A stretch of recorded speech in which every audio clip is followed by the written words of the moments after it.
ये students hope so वो cost sheet का फॉर्मेट आपके सामने है. So I am explaining you that concept. अच्छी तरीके से समझ लो स्टूडेंट. छोटे करेक्शंस है, शायद वो टाइपिंग में कुछ एरर हो गया है, तो I am making that corrections also. आप बराबर पेंसिल से वो करेक्शंस, या अगर आप बुक में उसको फॉर्मेट लिख कर और बाद में वो करेक्शंस कर लो अगर वो आपके PDF फाइल में ही है. सो अभी देखिए स्टूडेंट्स क्या दिया हुआ है. Cost sheet as I told you is basically divided into two types. एक होता है डायरेक्ट कॉस्ट और दूसरा क्या होता है indirect cost. Direct cost which are directly related to the product. तो यहाँ पर अगर आप देखो तो 3 डायरेक्ट कॉस्ट आते हैं यहाँ पर बेसिकली. मतलब प्रोडक्ट बनाने में 3 इंपॉर्टेंट चीजें हमें जरूरत पड़ती है. पहला है मटेरियल, दूसरा है लेबर और तीसरा है expenses. Okay, direct material, direct labour या वेजेस बोल सकते हैं उसे, और direct expenses. So direct material अगर आप देखोगे तो उसमें रॉ मटेरियल कंज्यूम कर कर बोला हुआ है. तो basically opening stock of material, purchases of material, okay, all the buying expenses like carriage, freight, octroi, वो सब उधर आ जाएगा. Less closing stock. अभी इसमें 3 कॉलम है. अब मैं ये कॉलम को ऐसे बोलता हूँ, पहला कॉलम इज रुपीस, दूसरा कॉलम इज टोटल रुपीस और तीसरा column is cost per unit CPU. Rupees, total rupees, CPU cost per unit. तो ये सब आपको इनर मोस्ट में लिखना है रुपीस वाले कॉलम में. टोटल कर कर आपको बाहर ट्रांसफर करना है टोटल रुपीस. और आपको क्वेश्चन में एक प्रोडक्शन दिया होगा कि कितना यूनिट बनाना है, तो उस अमाउंट को उस प्रोडक्शन से यूनिट से डिवाइड करो तो आपको कॉस्ट पर यूनिट मिलेगा कि मटेरियल कॉस्ट पर यूनिट कितना है आपका, क्योंकि यहाँ पर आप हर एक कॉस्ट फाइंड आउट कर रहे हैं. Direct wages, okay, that is direct labour. जो भी वर्कर्स जो डायरेक्ट काम कर रहे हैं प्रोडक्ट बनाने में, तो उनका जो भी खर्चा है उसको कंसीडर करेंगे यहाँ पर. डायरेक्ट एक्सपेंसेस, जो प्रोडक्ट बनाने में डायरेक्टली यूज्ड हो रहा है उधर. ओके, सो जैसे कोकोनट ऑयल बनाना था, ओके, सो जो भी एक्सपेंसेस कोकोनट ऑयल बनाने में यूज्ड होंगे directly which is associated to the product, वो हम लोग यहाँ पर कंसीडर करेंगे. उसको सीधा आपको सेकंड कॉलम में लिखना है टोटल रुपीस के कॉलम में. डिवाइड करो प्रोडक्शन से तो आपको CPU मिल जाएगा. ओके, जब ये तीनों का टोटल करोगे आपको जो आंसर मिलेगा उसे हम बोलते हैं प्राइम कॉस्ट. ये अपना मेन खर्चा प्रोडक्ट बनाने का, that is called as prime cost. उसके बाद आप आओ तो सेकंड आता है इनडायरेक्ट कॉस्ट. इनडायरेक्ट कॉस्ट भी 3 पार्ट में डिवाइड हुआ है. Factory cost, admin cost and selling cost. Factory cost मतलब यहाँ पर जो भी फैक्ट्री के खर्चे but indirectly related to the product, product से डायरेक्टली रिलेटेड नहीं है. ओके, जैसे कि पावर एंड फ्यूल, लाइटिंग की जरूरत पड़ेगी. ओके, प्लांट मशीनरी यूज हो रहा है तो उस पर डिप्रीसिएशन लगेगा क्योंकि आप यूज करोगे, कंज्यूम करोगे. फैक्ट्री का रेंट, फैक्ट्री सुपरवाइजर सैलरी, या जो वॉचमैन उधर खड़े रहता है वो डायरेक्ट प्रोडक्ट नहीं बनाता है, वो रखवाली करता है, ध्यान देता है, तो वो भी तो खर्चे जरूरी है, बट वो प्रोडक्ट से डायरेक्टली रिलेटेड नहीं है student. So that is considered as an indirect cost, but वो फैक्ट्री के खर्चे. ये सबका टोटल करेंगे, उसमें से less sale of scrap. Scrap मतलब जो भी बच गया सामान, अनयूज्ड मटेरियल, वेस्टेज जो भी रहेगा फैक्ट्री का, उसको आप बेचोगे तो आपको पैसा मिलेगा ना, तो उतना अपना कॉस्ट कम हो जाएगा, खर्चा कम हो जाएगा, इसलिए यहाँ पर उसको माइनस किया हुआ. उसमें add opening stock of WIP. You know WIP students, आपने एक चैप्टर पढ़ा है manufacturing accounts, okay, financial accounting में. WIP means work in progress. तो मतलब जो सेमी फिनिश गुड्स है, ओके, तो उसको हम लोग बोलते हैं WIP. तो add opening WIP, less closing WIP. Okay, ये सब का टोटल करोगे आंसर मिलेगा आपको वर्क कॉस्ट. ओके, उसको डिवाइड करोगे प्रोडक्शन से मिलेगा CPU. अब यहाँ पर जरा उसको लिखा जरा गलत कॉलम में, मैं उसका क्लासिफिकेशन आपको देता हूँ. सबसे पहले तो सेमी फिनिश गुड्स मतलब क्या, which are not 100% finish goods and which are not the raw material form also. बीच का जो प्रोसेस होता है उसको बोलते हैं सेमी फिनिश गुड्स. और ऊपर जो हम जिससे डिवाइड करते हैं वो तो प्रोडक्शन है, वो तो फिनिश स्टॉक है. तो इट इज सेड दैट कि you can't divide finished product with the semi finish, या you can't divide semi finish with the finished product. तो WIP के वक्त आपको CPU कॉलम में कुछ नहीं लिखना है.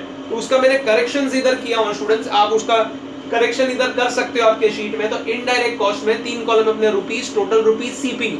फैक्ट्री और वर्क्स ओवरहेड जो भी आएगा वो इनर कॉलम में, फर्स्ट कॉलम में.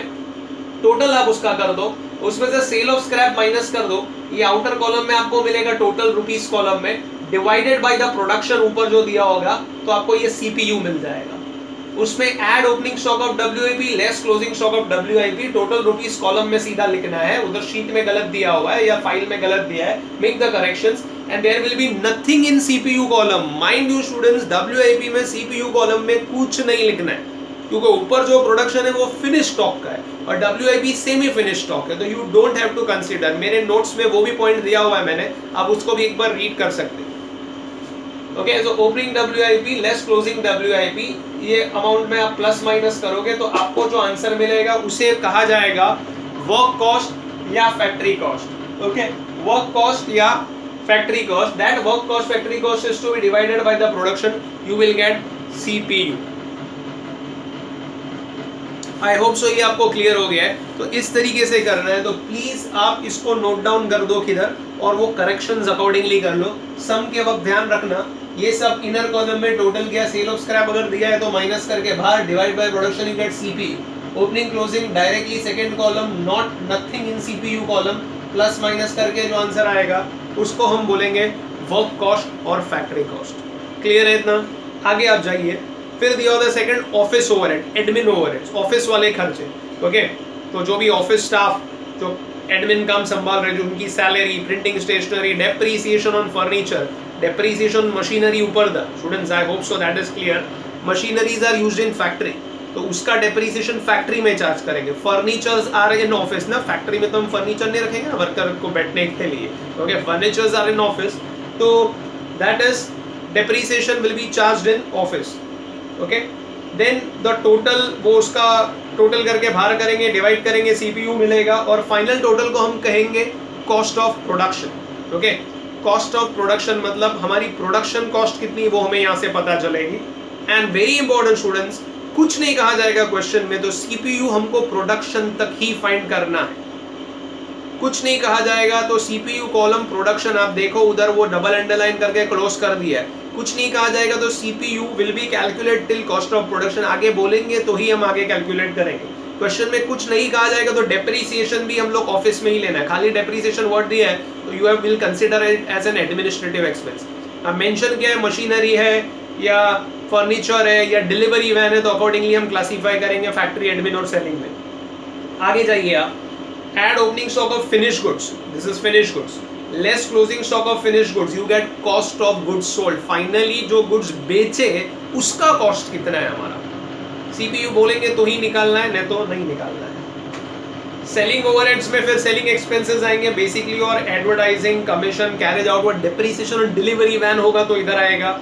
टोटल करेंगे, आउटर कॉलम में ट्रांसफर करेंगे। ओके, बोलेगा तो ही CPU निकालना है, और अगर बोला और CPU निकालना है यहाँ पर, तो माइंड यू स्टूडेंट्स, अभी आप प्रोडक्शन से डिवाइड नहीं करोगे, सेल्स यूनिट से डिवाइड करोगे।